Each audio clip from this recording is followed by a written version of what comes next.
ఎందుకంటే మట్టిలలో ఇక్కడ దుమ్ము ధూళిలో ఆడుకుంటారు కాబట్టి మీకు ఇక్కడ మంచిగా నీట్గా వండి పెడుతున్నారు.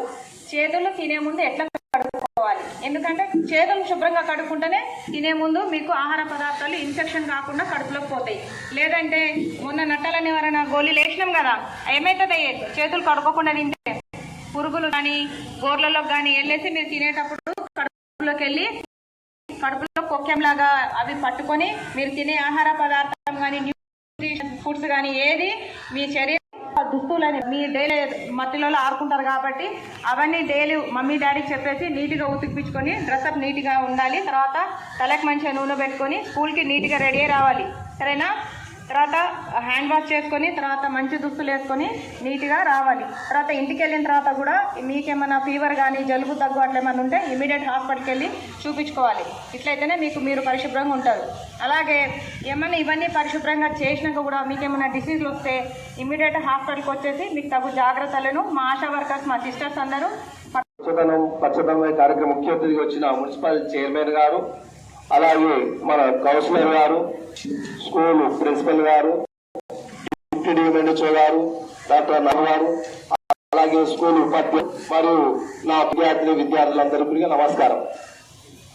ఈరోజు మన స్కూల్లో కార్యక్రమం నిర్వహించడం అనేది స్వచ్ఛదనం పచ్చదనం కింద 4వ రోజు. మన తెలంగాణ ప్రభుత్వము స్వచ్ఛదనం పచ్చదనాన్ని 5 రోజులుగా డివైడ్ చేసి సోమవారం నుంచి శుక్రవారం రోజు ఒక్కొక్క కార్యక్రమం పద్ధతి ప్రకారంగా తెలియజేస్తూ ప్రచారం చేస్తుంది, ప్రజల్లో చైతన్యపరుస్తుంది. పరిశుభ్రతగా ఉండగానే ఆరోగ్యమే మహాభాగ్యము అనే రీతిలో అందరి ప్రజలను చైతన్యవంతులుగా చేయాలనే ఉద్దేశంతోనే స్వచ్ఛదనం పచ్చదనం కార్యక్రమం తెలంగాణ ప్రభుత్వం అనేది మొదలుపెట్టింది. ఇందులో భాగంగా 4వ రోజు ఈ రోజు వైద్య ఆరోగ్యానికి సంబంధించిన సీజనల్ వ్యాధుల గురించి, అంటే ఈ వర్షాకాలంలో వచ్చే వ్యాధుల పట్ల అప్రమత్తంగా ఉండాలన్న ఉద్దేశంతో అవగాహన కార్యక్రమాలు స్కూల్ విద్యార్థులకు కలిగజేయాలన్న ఉద్దేశంతో తెలియజేశారు. అలాగే ఎవరికైతే జ్వరాలు వస్తాయో వాళ్ళకు కూడా ఇంటింటి సర్వే చేయడం అనేది కూడా నిర్వహిస్తారు మా యొక్క ఆశాలు ఏఎన్ఎం. అయితే ముఖ్యంగా ఇప్పుడు మేడం గారు డాక్టర్ నాగేంద్ర బాబు గారు చెప్పారు, ఈ సీజన్ లో వచ్చే వ్యాధులు అనేది అతి ముఖ్యం. 2 రకాల వల్ల వ్యాధులు వస్తాయి. దోమల వల్ల కొన్ని వ్యాధులు వస్తాయి, ఈగల వల్ల కొన్ని వ్యాధులు వస్తాయి. దోమల వల్లనేమో మలేరియా, డెంగ్యూ, చికెన్ గనియా, మెదడు వ్యాధి ఇలాంటి వ్యాధాలు వస్తాయి. ఈగల వల్లనేమో కలరా అనే వ్యాధి వస్తుంది, అంటే వాంతులు విరేచనాలు రావడం వస్తుంది. నీళ్ళ వలన కలుషితమైన నీళ్ళు రావడం వల్ల టైఫాయిడ్ జ్వరం అనేది వస్తుంది. ఈ వాతావరణంలో వర్షాకాలంలో వివిధ రకాల వ్యాధులు వస్తాయి. అయితే మనకి వర్షాకాలంలో దోమలు ఎక్కువగా ఉంటాయి. దోమలు ప్రజారోగ్యానికి ప్రాణాంతకాలు.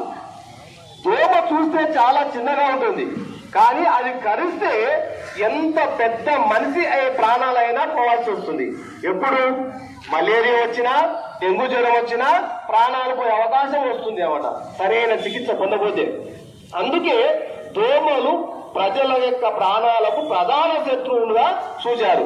అందుకే ఈ దోమలు మన ఇంటి చుట్టూ పరిసరాలలో నివసించే దోమలో ముఖ్యమైన రకాలు అనాఫిలిస్ దోమ, క్యూలెక్స్ దోమ, ఏడిస్ దోమ, ఆర్బిజియస్ దోమ.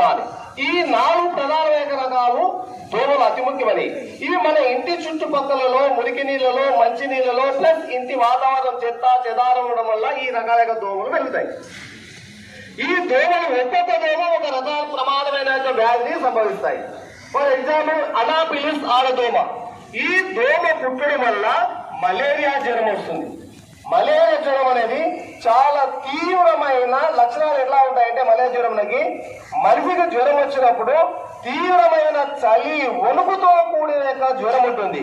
అతను జ్వరం వచ్చిన అబ్బాయికి కానీ ఎవరికైనా కానీ పెద్దవాళ్ళకి కానీ దుప్పట్లు, గొంగడి, జంగాల కప్పిలో కూడా ఎదిగెదిగి పడుతుంటారు. అంటే అంత తీవ్రమైన చలి వణుకుతో కూడిన జ్వరం ఉంటుంది. దానికి సరి అయిన సమయంలో చికిత్స పొందకపోయినట్లయితే అది వారం 10 రోజులు 15 రోజుల వరకు కూడా పొడిగించుకుపోతుంది. జ్వరం ఎక్కువగా వచ్చే అవకాశం ఉంది. ఇలాంటి జ్వరం వచ్చినప్పుడు వెంటనే దగ్గరలో ఉన్న ఆసుపత్రి లేదా ఆరోగ్య సిబ్బందిని కలిసినట్లయితే మీకు వెంటనే క్లోరోక్విన్ మాత్రలు అనేది ఇస్తారు. ఈ మలేరియా జ్వరానికి క్లోరోక్విన్ మాత్రలు 4 మాత్రలే ఉంటాయి. అది ఉదయం సాయంత్రం మనం వేసుకున్నట్లయితే మలేరియా జ్వరం ఇమ్మీడియట్ గా కంట్రోల్కి వస్తుంది. ఇది దాని యొక్క ప్రథమ చికిత్స. అంటే దోమ కుట్టందే మలేరియా రాదు, దోమ వల్లనే మలేరియా వ్యాధి వస్తుంది. ఎవరికైతే ఈ లక్షణాలు చలితో వణుకుతో కూడిన తీవ్రమైన జ్వరం ఉందో అలాంటి వ్యక్తి ఒక దోమ కుట్టి మళ్ళా ఆరోగ్యవంతమై అదే దోమ కుట్టినట్లయితే ఇతరుకున్న మలేరియా జ్వరము అతని అబ్బాయికి వస్తుంది. దోమల వల్ల వస్తుందని చెప్పాం కదా. అంటే ఒకరి నుంచి ఒకరికి 10 మందికి వ్యాపిస్తుంది. అంటే వచ్చిన వ్యక్తి వెంటనే ట్రీట్మెంట్ తీసుకొని చికిత్స తీసుకున్నట్లయితే క్లోరోకిన్ మాత్రలు వాడినట్లయితే ఆ జ్వరము అతనితోనే అనికి మరిపోతుంది, ఇతరులకు వ్యాపించకుండా ఉంటుంది. ఇది మలేరియా జ్వరం. నెక్స్ట్ క్యూలెక్స్ దోమ. ఈ క్యూలెక్స్ దోమ కుట్టడం వల్ల ఏమొస్తుందంటే ఫైలేరియాసిస్ అంటే బోధకాల వ్యాధి అంటాం. ఫైలేరియాసిస్ బోధకాల వ్యాధి. దీని యొక్క లక్షణాలు ఎలా ఉంటాయి అంటే ఇది తరచుగా వచ్చే జ్వరంతో పాటు మనిషికి ఈ దోమ పుట్టినప్పుడు సంకల్లో గడ్డలు కట్టడము ఉంటాయి, చిన్న చిన్న గడ్డలు. దాంతో పాటు కాళ్ళు, చేతులు, స్తనాలు, ఒరబీజము, గుడ్డ ఇలాంటివి దొరికే అవకాశం ఉంటుంది. దీన్ని మరొక వ్యాధి అంటారు, బోధకాల వ్యాధి. ఎల్పెంటైసిస్ వ్యాధి అని కూడా అంటారు. ఎల్పెంటైసిస్ అంటే ఏనుగు కాలు లాంటి వ్యాధి అని.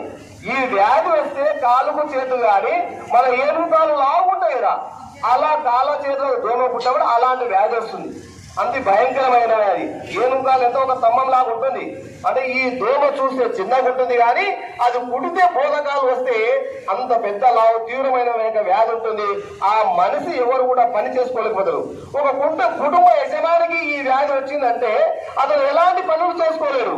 ఏనుగాళ్ళకు ఒక కాలు వాసి అంత వాపు వచ్చి ఆ వ్యాధి వచ్చిందంటే ఎలాంటి పనులు చేయలేక ఆ కుటుంబ ఆర్థిక వ్యవస్థ దెబ్బతింటుంది.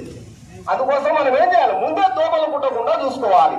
ఈ దోమ క్యూలెక్స్ దోమ, దీనికి ట్రీట్మెంట్ ఏంటంటే ప్రతి సంవత్సరం ఒకసారి డీసీ మాత్రలు అనేది వేస్తుంటాం. మనం సంవత్సరానికి ఒకసారి డీసీ మాత్రలు వేస్తాం, డైఇథైల్ కార్బోనైజ్ అని.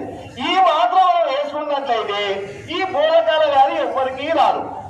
మనం ఎప్పుడు కూడా వేస్తున్నాము, ప్రతి సంవత్సరానికి డీసీ మాత్రలు వేస్తాము. ఆ మాత్ర ప్రతి ఒక్కరు అందరికీ స్కూల్ పిల్లలు అందరూ కూడా వేస్తుంటాం కాబట్టి అందరూ వేసుకోవాలి. అది వేసుకోవడం వల్ల బోధకాల వ్యాధి రాకుండా నివారించే మార్గం అనేది ఉంటుంది. నెక్స్ట్ ఎడిస్ దోమ.